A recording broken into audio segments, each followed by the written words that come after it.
And hello, everybody. Welcome to this December 18th edition of the WyoNation Roundup. I am your host, Chad Smith, and I'm joined as always by Mr. Brad Reed. How you doing tonight, Brad? Oh, I think my voice is still a little hoarse from the weekend, but we're getting by. That is good to see. And hello, we got Chase is in the chat already.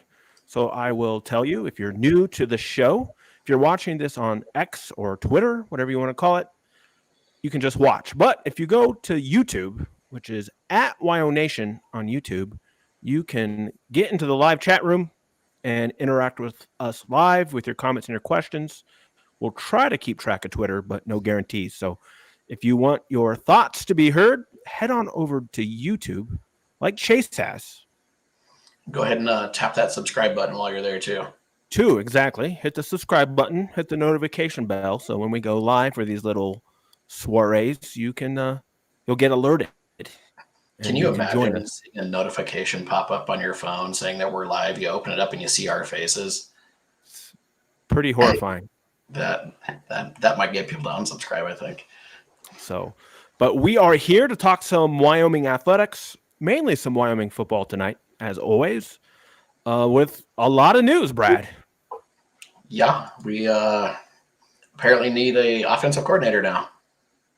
Correct. So, So in case you did not see, on, to believe, Sunday morning, it was announced by North Dakota State University after they crashed out of the FCS playoffs in Missoula, Montana.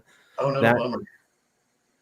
that Tim Polasek, Wyoming's offensive coordinator, who was heavily linked to the Iowa State OC job, not Iowa State, Iowa, sorry. Got Iowa State on the mind, and you'll see why later. The Iowa OC position, so is it Matt Ince?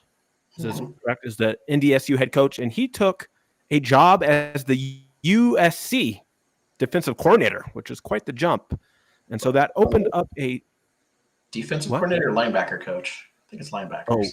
is he's just a position coach? Yeah. Oh, okay, I thought he was going to be the DC. Interesting. No, okay. Well, that makes the move even odder, I think. Well, probably Interesting. pays better. But anyway, the bottom line is the NDSU job became open, and I didn't hear anything about him being linked to the job, and it kind of came out of left field. Yeah, And we had some NDSU guys tailgating with us Saturday, and one of the guys I was chatting with seemed to think that Polasek was probably the leader in the clubhouse for the job. I think they were interesting. hoping that I think he's their current offensive coordinator, and his name's not escaping me, but I think they were kind of hoping that he'd get the job. But I said Polasek could probably be a pretty good candidate too, given that he coached there for quite a few years, I guess. So Yeah, I think two different stints as well. Yep. Under Bowl and under somebody else. But so that's neither here nor there. So the bottom line is for your Wyoming Cowboys, they will now be needing a new defensive coordinator with Jay Savelle taking the step up from DC to head coach. And now with Polasek leaving the NDSU, we will need an offensive coordinator, which I will just come out and say, I think, and I said this on Twitter, I think Polasek taking this job is good for all parties involved because it allows Savelle to run the type of offense he wants to run and not get stuck with the remnants of the bowl offense that we've seen the past 10 years. Yeah, I'll be curious to see what Polasek's thoughts are on that. I've kind of largely been away from Twitter for a few days, but I wonder, like, you got to imagine that he's probably looking to maybe modernize the offense somewhat and, make it slightly less bowl and maybe a little more something. I don't know what, but Polasek or Savelle? Savelle. Okay, thank you. That's what I thought you meant. Just want to make sure. Probably. I'm out, whatever. So you got to imagine that he's going to want to modernize that maybe a little bit and, bring us up to, 2010s offense or something like that. I don't know. Sure. And we have a few inklings. Now, you can listen to the excellent interview that he gave with our friend Keith Kelly, the voice of the Cowboys on his KFBC radio show in Cheyenne. You can track that down. It's still on his website. I think the biggest thing that he said is that he wants to be higher tempo. Mm-hmm. So you got to run more plays, right? And then be more explosive. And I think, for the record, I think Pulisic probably could have done that because we saw it as we talked about the last 2 games of the year. The offense was stylistically more like what we saw in the Texas Tech game. Mhm. And those were the 3 best offensive games Wyoming has had all year when they were running that style of offense. But now that's off the table. So now Sauvel's going to get a chance to pick his OC, run the offense he wants to run, and so we'll see how that shakes out. Yeah, and higher tempo I think would be good news. It comes with its own challenges. If you go 3 and out, then your defense is right back on the field. But but they're good enough to handle it. Yeah, totally. So I'll be curious to see who's been linked to Sauvel's history and the places he's been and what he's got in mind for a coordinator. Well, it's very, very good timing that you've mentioned that, Brad. Oh, wow, weird. Because guess who has done such research? Oh, wow. Was it you? It was me. Oh, cool. I've already done it. So I've got some names. Now, again, I haven't heard anything, but right, as you all know, in the coaching world, people usually hire guys they've worked with. That's how this thing works. Now, granted, he may not be able to do that, and we'll talk about that why here in a little bit, but I will give you some names, Brad, that I have found. And again, that's if he goes with people he knows. It's very possible that he may get recommendations from people he trusts, and he may go completely outside of this list. But I've got, let's see, 1, 2, I've got 4 names for offensive coordinator that he's worked with who you should keep an eye on. Now, again, there's some caveats here, right? Like, I don't know how much these guys are making at their current schools. I don't know if they're happy there. I don't know if they have a good relationship with Sauvel. I just know that these 4 guys have worked with Sauvel in the past. And I guess just as a little reminder, here's Sauvel's history. Okay. 2001 to 2007, he was at Southern Illinois. From 2008 to 2010, he was at Northern Illinois. Then from 2011 to 2016, he was at Minnesota. And then he spent 2 years, actually just 1. Wyoming listed as 2, but he spent 1 year at staff at Wake Forest before he came to Wyoming. So, should we just get into it? Do you want to hear some of these names? I definitely want to hear these names. All right. So the guy he has the biggest history with is a guy by the name of Matt Limegrover. He worked with him at Southern Illinois as well as Northern Illinois, and I think he was even on the Minnesota staff, if I'm served correctly. Let me double check this. I'm looking at his bio now. So all 3. So they saved all 3 spots. Matt Limegrover is currently the co-offensive coordinator at Kent State. They play good offense. So you would think, and again, I don't know about this year. I was going to look it up. I know they had a drop off because they lost their head coach went to Colorado. Yep. He got fired. He's now the OC or a head coach somewhere else. He's already got a new job. San Diego State. Oh, is he the head coach at San Diego State? Yeah. So we'll see him in the Mountain West. So that's interesting. But this Matt Limegrover has spent a lot of time on staff with Sauvel. Limegrover was the offensive coordinator during Northern Illinois' heyday, which I'm all for running a Northern Illinois type of offense, which if you haven't seen me on Twitter, it's run heavy, like 60% run, but the passing game is top notch. They passed the ball, they ran the ball, but they passed with efficiency. And those Northern Illinois teams, those 3 years they were there, were very good teams. I'm almost positive that you and I have talked about this before. I don't remember if we've ever talked about it on the podcast, but definitely like over chat, that Northern Illinois offense would be a great fit at Wyoming for what we want to do as far as tempo and still being able to move the football on the ground effectively, but also bring in an effective passing game as well. Here is another interesting thing. Do you know who Matt Limegrover's current boss is? No, please tell me. Former Wyoming receiver coach Kenny Burns. Okay, sure. He's the head coach at Kent State. I forgot about that. Yeah, which is wild. Me too. I forgot. Yeah. So, and I think Kenny Burns was part of. Was he part of Bull staff or Christensen's staff? I don't remember. Yeah, he might have been on both at one point. That's possible. Shay's in the house, and Shay says Shay's for the UNLV offense would be nice. Yeah, I don't know. That's a little too much spread for me. And But they the did a good job, obviously. I don't know if we had the talent for that. problem, But Northern Illinois has the elements of spread, but it's still like it's the power spread, but it's not like a pure spread when they were running it back then. So we'll see. So and we'll get to it. So Matt Limegrover is a guy to keep a name on. Again, I don't know. He might be really happy at Kent State. probably get a pay increase coming to Laramie. He may be getting paid a lot of money. I'd imagine a Mountain West OC salary would be higher than a MAC one, just based off head coaching salaries the way they are between the two leagues. So we'll see. Again, I don't know if they have a relationship, but they've coached together at 3 different schools. That would be an interesting hire, So especially with Burns having that connection to Craig Bull already too. So, yep. So that's a guy to keep an eye on. The next one. So Lime Grover is a good one to keep an eye on because he's been an offensive coordinator before.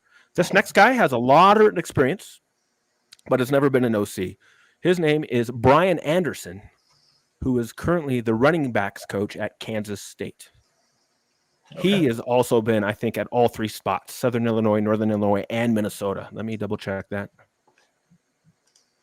Let's see here. Yes. So Savell is coached at all 3 stops with Brian, what's his name? Anderson, the running backs coach at K-State. So again, K-State offense, a good fit, right? Mm-hmm. The guy had to have some K-State background, some Minnesota, some Northern Illinois. A good fit, but again, I don't know. He's never been an OC. Okay. Plus, he's got that connection with Chris Kleiman that Savell does too. So, correct. Mm-hmm. See, so it's all coming together. So they're like indirect ties to NDSU. Some of these guys have. It's pretty interesting, right? The coaching world is a tight knit thing, just like anything else. So it's interesting. Next guy. I'm trying to say, where did I get this guy from? This guy was only at Northern Illinois. His name is Jim Zabrowski, who is currently the co-offensive coordinator at Kansas. So of the guys we talked about, this is probably one that'd be really hard to pull to get a Power 5 or whatever you want to call it, a Big 12 offensive coordinator to come your way. But again, he has a history. He was at Northern Illinois and Minnesota with Savell, and this guy is a quarterbacks coach. He's never been an OC until Kansas. So he has a history as a quarterbacks coach, but is now a co-OC. So he would kind of fit the billing, perhaps. And I think Kansas was a very effective offense this year. They do under head coach. What's his name? The guy from Leopold. Oh yeah, Leopold. He's a really good coach. Yeah, he is, and he is from like small school Wisconsin. So I bet if you dig enough, he probably has ties to NDSU in some ways. Yeah, they probably know each other. So, sorry, and I forgot. I just saw this. Zabrowski was also at Southern Illinois in the 90s. Yep. So very interesting there. And the last one, and this is the weakest of the connections, but it is a connection. I just went to what we had. In his 1 year at Wake Forest, he worked with a guy named Jay Johnson, who was the offensive coordinator at Michigan State. He's now out of a job because that staff got canned and has been replaced by Oregon State's head coach, and he's pretty much brought over his whole staff. Mm-hmm. So that's another guy to keep an eye on. Again, only 1 year of working together at Wake Forest. Yeah. But this guy's been an offensive coordinator at a lot of schools. What was his name again? Colorado, Michigan State, Southern Miss. His name is Jay Johnson. Michigan State. Okay. He's been at Georgia too. Kansas. He's been at Kansas. Yeah, he's been at a lot of schools. So Again, so those are 4 names to keep an eye on. Who knows, right? I might get lucky. He was But also the OC at Minnesota. oh, he was, yeah. Oh, you know So what? So there you go. That is another tie. So they were together for maybe they weren't at Wake. Oh, yeah, actually it doesn't say Wake. So I screwed that up. I had him listed under Wake Forest. nope, they were at Minnesota. He was at Minnesota with him. Sorry. Yep, for just 1 year. He was the offensive coordinator at Minnesota is when they worked together. So sorry, not Wake Forest. So that's offensively. Defensively, it's pretty bad. Do you have any connections?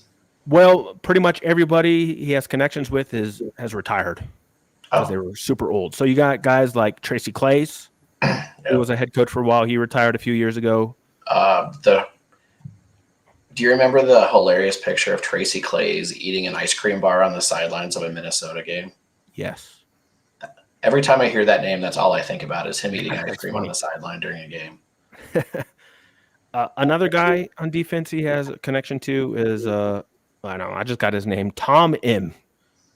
And I didn't write it down much because he is the current head coach at Southern Illinois. So you're probably not going to poach a head coach to come to be your defensive coordinator. But they do have the only guy who has any type of connection to him that I could find that might take this job would be a guy by the name of Jeff Phelps, who is the NDSU defensive line coach. Again, never been a defensive coordinator, but did they work together at Northern Illinois? I kind of wonder at this point if just they're going to take the easy route on that one and just promote Aaron Bull to defensive coordinator. That's a possibility. I don't think that would be a bad hire. So we'll see. We'll see what happens. And I wouldn't expect anything until after the bowl game, of course. And then maybe not even until after the second signing day. I don't know. We'll see how much of their class they fill up. But yeah, it's going to be really interesting. So Savell has now got 2 big hires to make. We'll see what direction he goes. Defensively, I'm not worried. No. He's a good defensive coach. He's going to figure that out. It's just we're really going to learn a lot. Now, here's a nightmare scenario. Oh, please don't say it. I already know what you're going to say. Don't say it. Well, you promote OC from within. Yeah, don't say it. Yeah, which would be, oh, man, I can't even comprehend that happening, but it could happen. Hope not. Here we go. Shay keeps mentioning. Shay, you mentioned this to me on Twitter. Who the heck is ACU? Am I supposed to know what that means? Abilene Christian University. Don't you watch any FCS football? No, I don't. Abilene Christian? Yes. Why? What's this guy? Why would he come to Wyoming? Why would a guy from Abilene Christian come to Wyoming? So he doesn't have to live in Texas. Well, maybe he likes it there. Maybe. The DC. His name is Skylar Cassidy. Okay. I think he's a young guy. Shay's all about youth. This guy's a young guy. We don't know system, right? The problem is systems have to match. They got to know some people who know each other. Are they running a system like us? Space yet? Holy smokes! So I don't know. So there's a lot that goes into these things. I wouldn't expect a whole lot of system change on defense. So we're still going to be running it's kind of like a hybrid, right? People don't really know this, but we're really kind of running like it's almost a 3-3-5 because you have that nickel linebacker is like a hybrid safety, not really. So it's really kind of like a 3-3-5. They don't call it that, but that's really what it is. And it's a good system. I like it. It's a great system. Ooh, I like that. What Shay just put in chat there. Yeah, well, Hazelton. I don't think he would come back. That would be a home run hire, of course, but that would be a no-brainer. But I don't think. Why would he come back? We don't know if he has a relationship with Savell. Well, they were all NDSU guys, right?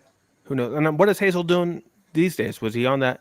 I think he was fired Michigan State staff. I think so. Yeah, and I don't know. Maybe Oregon State will retain him. I don't know. I haven't heard. Yeah, he looks like he was so Hazelton was at North Dakota State as a grad assistant at 2000. Yeah, he was there for a long time. That's why he DC.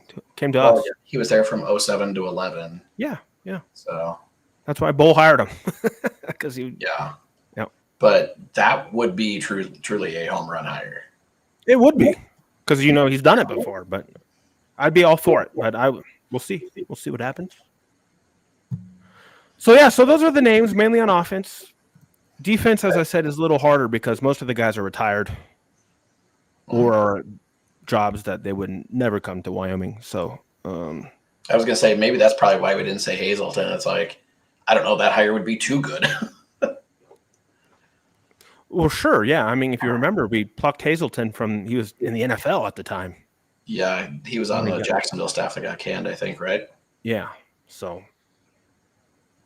and he came over and kind of really re-sparked this run that we've seen from Wyoming's defense that Savell has, kept the train rolling there. Yep. So as I said, he's going to find somebody to run the defense. And you're right, it very well could be Aaron Bowl.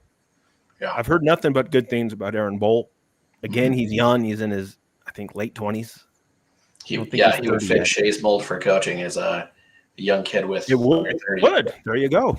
Yeah. So we'll see. But offense is the big question that everybody's talking about, and we'll see what happens there. And then we have this little thing called the Arizona Bowl still to come. So I know we're looking at the future. So we're in this weird spot, right? Because usually you're not talking about coaching staff changes if you're in a bowl game. So Wyoming's having to juggle this. So I guess the news, if you haven't heard, Polasek will not be coaching the bowl game. They're going to shuffle around responsibilities. We do not know who's going to be calling plays for the Arizona Bowl, which scares me because it could be the wide receiver coach, who is technically the passing game coordinator. And he would probably make the most sense out of anybody else on staff right now, but we'll see what happens. Well, he's the assistant OC or assistant head coach, right? Or he's also the assistant head coach. Yeah, like he's the number 2 guy behind Bull. So and Bull loves him. So that would be my guess if that's what's going to happen for the bowl game. Now, let's pray to God that Savell doesn't do it permanently moving forward. Yeah. Because that would be a problem if you know our opinion on the matter. But yeah, so bowl game coming up should be a fun game. Toledo's quarterback committed to Baylor, so yeah, they've lost a few guys to the portal. Yep. So Wyoming should have the advantage there. They should have a motivation, right? Bowl games are all about motivation. Well, they got the biggest motivation you can have is wanting to give Craig Bowl a winning farewell. Geez, and we've already dug into bowl season already. 2 Mountain West schools have already played. It's true. Were you aware of that? I was. I didn't watch any of the games, but did Fresno State beat New Mexico State? By a lot. Is that who they played? Yep. Right. And then Boise, your Mountain West champions, lost to UCLA. They did. Mm-hmm. I think, Boise's quarterback went into the portal after the season was over, right? Correct. Yeah, I didn't even know. Yeah, I forgot about that. Who did they even start? They have their coaching staff is kind of whatever it is right now, kind of in flux, I guess. Sure. They have their permanent coach, but yeah. So let's talk about that. It's a bigger issue, but something's got to be done. Everything is converging to like these 2 weeks here. You got the bowl season starting, you got signing day, you got the transfer portal, you got coaches, and coaches are getting fired and hired earlier because of the portal. It's insane. Yep. It's pure chaos, and it's not good for the fans. It's not good for the schools. It's not good for the coaches. It's not good for the players. And I think that was a big push for them to I think that was a big push for NDSU to hire Polasek so fast. Was there's been a lot of scuttle out of Fargo that some of those guys are getting like some of their big offensive linemen are getting like 6 figures to go somewhere else. And, they probably needed Polasek there as soon as possible just to keep, NDSU from hemorrhaging players. Sure. And, that feels like a lot of what these hires can be is just like, let's get somebody here to see what we can do and correct. Keep these guys around if we can. Yep. And that was the main reason Savell was promoted internally, which I'm not against, by the way. Yeah. I understand that Wyoming wanted to do what they could to keep as many players as possible. And so far, it's worked. Nobody of any importance has hit the portal No, since it's I open. feel like the Cowboys have been extremely fortunate so far in this postseason. Correct. So Well, Meat Hook, yeah, who's joined us a lot, says, "Yeah, the portal is taking the spotlight away from the Bulls." Exactly. totally. The Bulls were meaningless to begin with. Now they're even more meaningless because you got shells of coaching staffs, you got shells of teams playing in these games. Well, before it was like, you might lose a superstar because they're gonna go Pro, yeah. pro, and so just look like USC is gonna be playing without Caleb Williams in their bowl game. So it's like, and I think USC probably has enough depth at quarterback where they'll be fine. But Well, maybe even, I think the backup just went into the portal too. oh, did he? Holy, Yeah. wow, Jesus. So yeah, I mean, it totally does. Like, you're already losing superstars, your college superstars, I guess I should say, to the pros. But now it's just like, well, I'm peacing out and heading elsewhere. But Yeah. geez, did you see that Ohio State starting quarterback from this season transferred Yeah. to Syracuse? Yeah. Holy smokes! Like, how does that happen? I know, it's crazy. Yeah, no, I know a little more about that because he was considering Nebraska first. So the word is that they wouldn't guarantee him the starting job next year at Ohio State, even though Okay. he went like 10-1 as a starter or 11-1, whatever. One, He lost to one game, Michigan. That's one the game only away game he from lost, and they one game wanted him away out of from making town. the playoff. I know, yeah, crazy. And so he was going to go to Nebraska, but this was just all speculation, but it makes sense. Then it blew up because Nebraska wouldn't guarantee him the starting job either, right? Well, You can't, and that's the problem. You can't guarantee people starting jobs. It's not good for anybody at any school when you do that. You can say, yeah, come in. If you win the job, you win the job. So this guy ended up at Syracuse because they have nobody. and it's Syracuse. And it's Syracuse. So yeah, he went from the starting quarterback at Ohio State going 11-1 to transferring to Syracuse. Mm-hmm. It's wild. Yeah. Well, it worked out for Nebraska because they ended up with the number one quarterback in the class. Well, yeah, and that's why that guy backed out, because they wouldn't say that you would start over this hotshot kid right away. So, so it's interesting. The transfer portal, man, it taketh and it giveth. And we'll see how Wyoming uses it. Early indications are Sauvel's going to be a lot more transfer portal friendly. They've got a few offers out there. They're hard to find. And I'll tweet them out. We got who's on top of it? Is it Ethan Bird? Is that his name? He's the Cheyenne TV sports guy. He's on top of this stuff. Dang.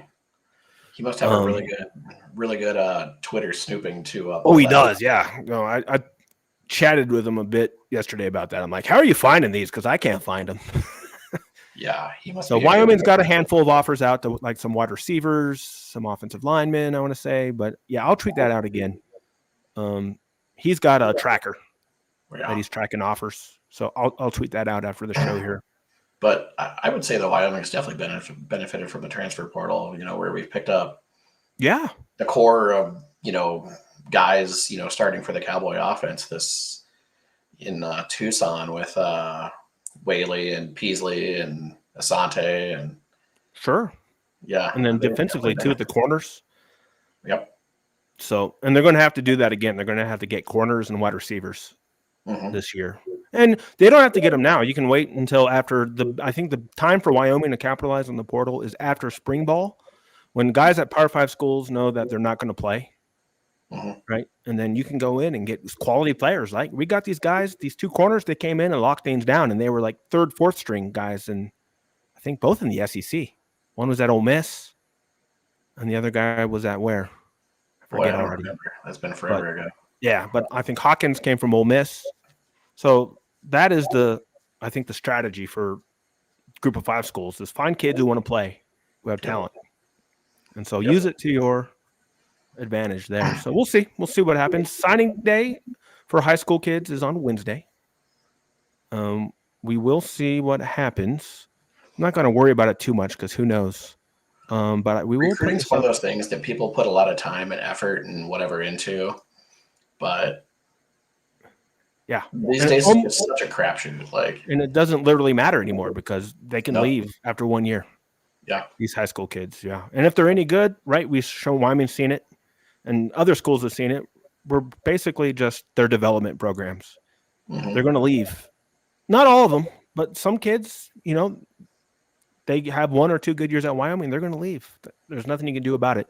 Shay does have an update, and we saw this before the show tonight, that the South kicker, and I forget his name already. Hold on here. I got it. Keelan Anderson. That's it. Keelan Anderson, Cheyenne South. He made the 61-yard kick earlier in the year. Has committed to Wyoming. Now, I don't know, and maybe Shay knows. Is this a walk-on opportunity, or has he been offered a scholarship? He didn't say. Shay, if you're still around, let us know if you know. Hopefully, it's a scholarship. Yeah, he definitely had offers to other schools. So He did, yep.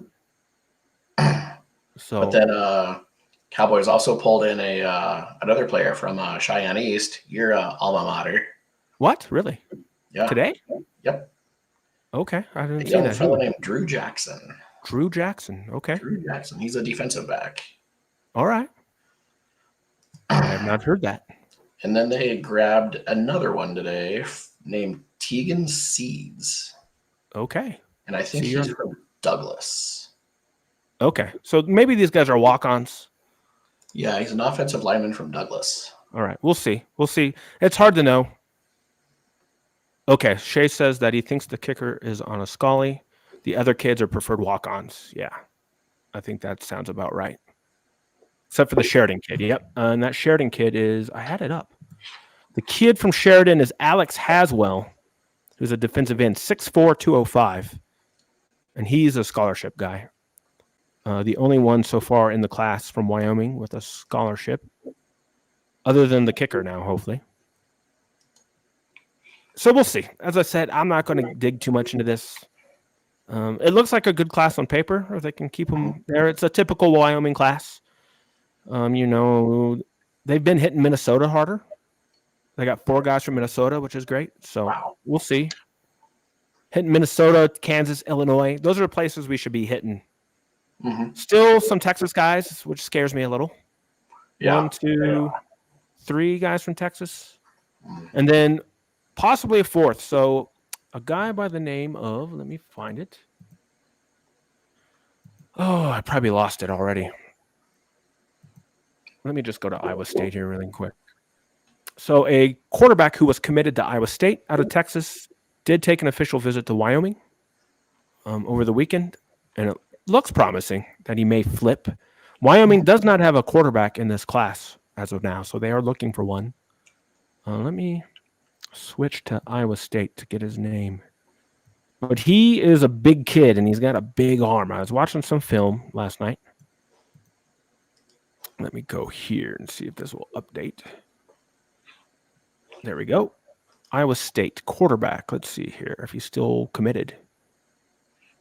It looks like he decommitted already. So he has officially decommitted. Okay, let me see if I can find this guy. There we go. Ethan just liked the post. So maybe Ethan Bird is his name. He's the TV guy at Cheyenne, and he's, doing some good research into the Twitters. So check him out. Must be really good at it. Oh, geez. Did I? You know what? I think I tweeted that guy's tweet yesterday because it was like him on a snowmobile. They like to take the guys snowmobiling when they come for their visits. Let me see if I can find it here to get his name so we can look up his stuff. I should have had this up, but it was last night I did it. Here it is. Nope, that's not it. Oh, no, it is him. Dayon Batiste. He is a 3-star quarterback from Cypress Park, Texas, 6'5", 225. And has left-handed and has a rocket for an arm. And he's incredibly mobile. So, yeah, it looks like he decommitted from Iowa State on December 7th. And he took a visit to Wyoming this past weekend, which was the last weekend before signing day. So I think Wyoming's got a good chance to land him. I don't see a commitment yet, so we'll see. That'd be interesting. Let's see. Shay says Wyoming needs to find a punter in the portal. Yeah, you would think that would be pretty easy to, convince somebody somewhere to come punt at 7,000 feet. Should be a pretty easy sell. Yep. Yeah, we shouldn't have a bad punter. I mean, we have a deep history. Like in the 90s, we were just rolling out all kinds of crazy punters. We put I think 2 or 3 had a cup of coffee in the NFL. Just because you're punting at altitude. So yeah. I was trying to think who was it? Billy Vintage, maybe? Way like 10, 15 years ago? I think he had a hot cup of coffee in the NFL, if I remember right. I think you're right. Yeah. Okay, here we go. Shay's says the kicker's taking a PWO. Okay. Sure, right. And then, of course, for those who don't know, with the scholarship games that they're playing now, right? So the big schools are basically putting guys on scholarship through NIL, but Wyoming has the opportunity to basically give scholarship kids free tuition if they have good grades through the Hathaway, if that's still the program. Yeah, that's scholarship. So I mean, I was on that program. That's how I got through school. Got good grades, and basically got free schooling for being in state. So studied. Yeah. So it's a great program. So we've heard of football players being on that before. Mm-hmm. So if they have it, it's great. Yeah, Chase talks about Aaron Elling. Yeah, he was a kicker though, but I'm talking about punters. Yeah, we had some punters who were at least in NFL camps just because they had great college stats. Yep. A lot of great punters at Wyoming. So yeah, we shouldn't be a problem to find a punter. So yeah, so a lot going on in this holiday season, and as I said, it's hard to keep up on because it's the holiday season. We all have tons of things going on, but for whatever reason, college football has decided to cram their most important things into 2 weeks in December. Yeah, it's wild. It's a lot, and trying to be a high school kid and like, cool. Well, now I got to make this huge decision. Like the week of, we're getting out for Christmas break, and yeah, it's a lot. So yeah, if anybody else has any other thoughts, chime on in. We thank everybody, Shay, Meat Hook, Chase, for joining us tonight on the stream. We're looking forward to the bowl game. As I said, signing days on Wednesday. We'll see what surprises may prop up because Wyoming is so quiet with stuff. There's always like 2 or 3 guys who sign who you've never even heard of because there's just not a lot of people poking into this stuff, and it's very hard because they keep things on the down low so well. Who was it quite a few years ago that wrote the article about the hidden, what they call it, like the hidden commits or the silent commits or something like that? Silent commits, yeah. Yeah, was that maybe Mike Varell or Brandon Foster, one of those two maybe? Sure, and they do that to keep big schools away. Yep. Shay is asking us, are we going to Tucson? Not this year. I am not. We made the travel last year. 2 years in a row. Doesn't interest me. But you should go if you haven't. You should and go. If you did go, you should go if you want to. But I will not be going. I booked another trip this weekend. So here we go. Shay's got it. And we'll get this. Outside of football, the wrestling team looked good. But man, they had some bad calls. So I know you two, Shay and Brad, are the wrestling guys. So yeah, we'll let you have at it. Jor Volk had a title this weekend in Reno. Went 5-0 and beat the number 1 seeded guy in the tournament from Arizona State. I think he was the only champion the Cowboys had, but the Cowboys had quite a few other 3rd and 5th place guys in the Reno tournament there, so that was a pretty good showing for them. And they got a big one coming up this. Geez, what is it? This tomorrow actually. Tomorrow, okay. Tomorrow they've got Oklahoma State coming into town. A duel with Oklahoma Yeah, State. in a duel. Nice. So that's usually Yeah. And Oklahoma State is a national power, for those who don't know. number 9 this year. So Yeah. they've slipped off their usual 1, 2, or 3 perch. Yep. But yeah, it's always a big deal when the Cowboys have Oklahoma State on the schedule in Laramie. So I can't imagine there won't be a large crowd in attendance there at the Wyo complex there. So that'll be good. They had a pretty tough sled against Missouri earlier in the season, who's also kind of a national power this year. So yeah, hopefully a little bit better showing out of the Cowboys there and keep it close with OSU, I guess. But yeah, 3-2 on the duels this season, 1-1 in the conference. So still in good shape. And then Chase is chiming in again with the question that Shay asked. So in case you missed it, Chase, no, we went last year to the bowl game in Tucson. So this year we are foregoing, but we had a great time. Tucson's great. Arizona Bowl's great. If you did not go last year, definitely try to get there. Is my advice. But yeah, so we got our quick Cowboy wrestling update there. Yeah. Basketball lost to Weber State on Saturday. I don't know how that happened. Well, Weber's good, but Weber's good. Yeah, Weber's fairly good. The basketball team has one of these like invitationals coming up this week. They will be playing Wednesday and Thursday in El Paso in the Sun Bowl Invitational. They will play South Dakota State on Wednesday, who I think are fairly good. Maybe I'm wrong. And then they will play the winner of, or I guess if they win, they'll play the winner. If they lose, they'll play the loser of UTEP versus Norfolk. Jeez. South Dakota State has a win over Wichita State this year. Yeah, I think they're a fairly decent team. So, and then the same day as the Arizona Bowl, then Wyoming will play BYU in Provo in basketball. So, number 17 Provo or BYU. They're ranked. Okay, yeah. So the basketball team, they have a winning record. They're 6-4. Again, it's a little rough. And that's what was expected when you put so many new guys on the floor together at the same time. Yeah, I'm just looking at the roster here, and it's like, who the hell are all these guys?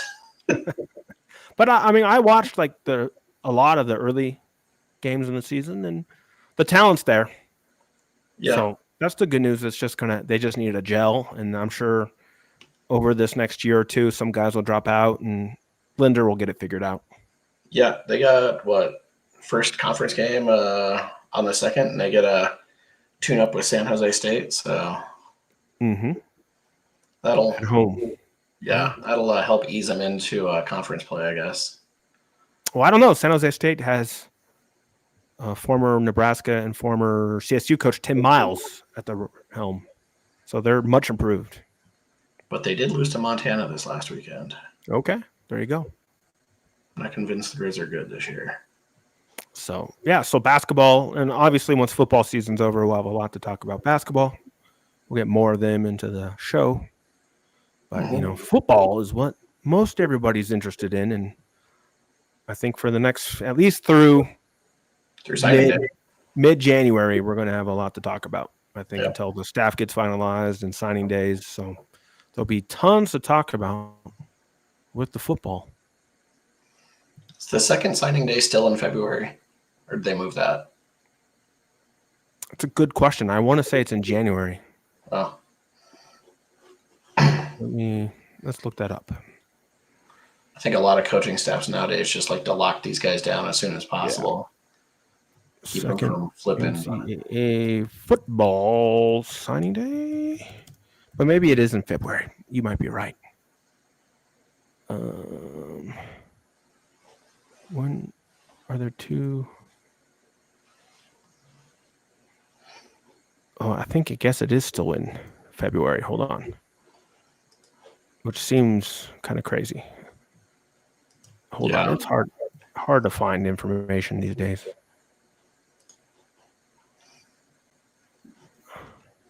Here we go. Nope. I'm not sure what's going on. Anyway. Yeah. 2 signing days. We'll figure it out. I mean, most people sign on the first one, so yep. The second one's for guys who mainly like can't make up their minds for whatever reason or are working on grades, stuff like that.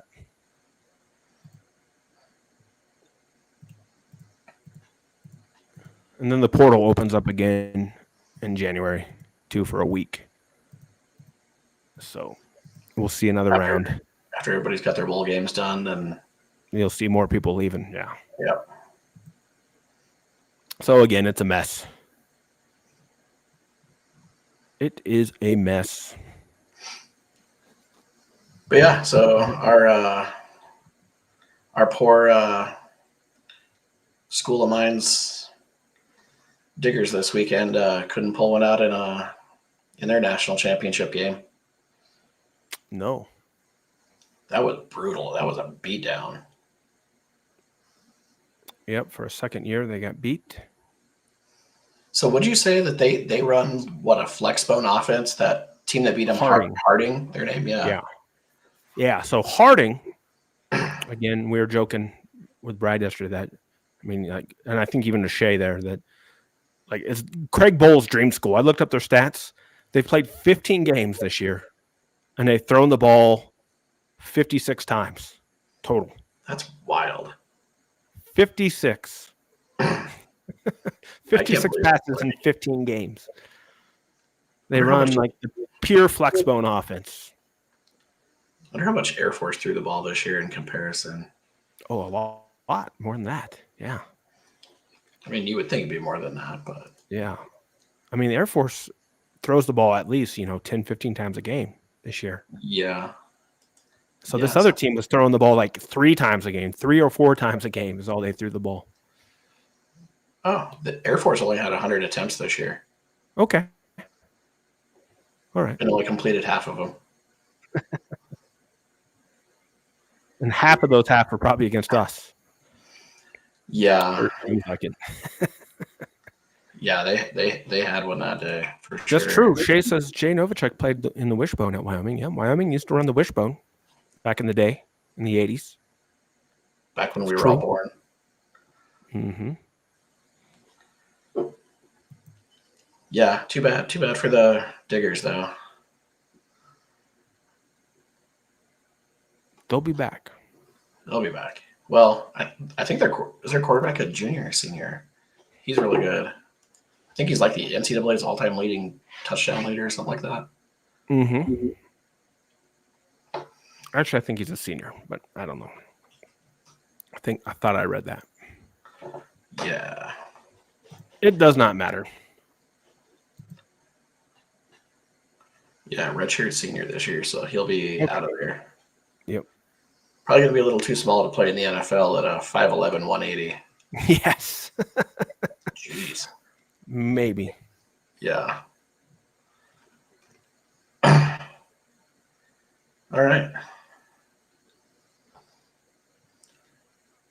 Yeah, so I think that will do it for the roundup for this evening. Just want to get to everybody before Christmas, before everybody travels home, before the bowl game. We probably won't see you until the bowl game, would be my guess. Yeah, probably. Yeah, I'll probably try to do at least a pregame. We'll have a postgame for the bowl. And we'll go from there, and we'll see, right? If there's something crazy happens and an OC or DC gets hired, we'll try to hop on. I wouldn't expect that until after the bowl game, but you never know. Yeah, if the weather holds out, I should be back in Missoula by then. Gonna make that trip to Worland here this week, so. Yeah, and Shay can say you can join these streams from anywhere. We can do it on cell phone. It works. So if something crazy happens, we'll try to pop on for something short, even if we have to get Brad, from the dive bar in Worland on his cell phone. Listen, Goose's is not gonna. The patrons of Goose's need help drinking the beers in there, so they do. But for being a dive bar like Goose is, they do have Yeah. Yeah, it's awesome. They have it's like the biggest like Wyoming cowboy bar in the state. I'm almost positive. Like everything in that whole bar is brown and gold, literally everything. And they actually have Tinsley Brewing, and they have Tinsley Brewing always on tap because Tinsley's just right down the street. And they've always got, what is it, $5 the Roadhouse, the one Roadhouse hazy IPA. What is it? Whatever it is, but it's always like a $5 IPA in there, like all the time. All right. And it's Well, awesome. I expect to see some pictures on the WyoNation account of Oh Gooses. no. We want to see some. Just Brad getting after it. No, just of the decor. I don't Oh, want pictures of you. Just like I want to see yeah. all this decor. Tweet it out when you're Yeah. there for the I'll have to put for it the out people. there. Not today. When you get there, yeah. Oh yeah, I know. Yeah. I know. I might have to go in for a Christmas Eve Bloody Mary like I always do. So There you go. Yeah. before my responsibilities of whatever I'm assigned to make this year, cook this year. So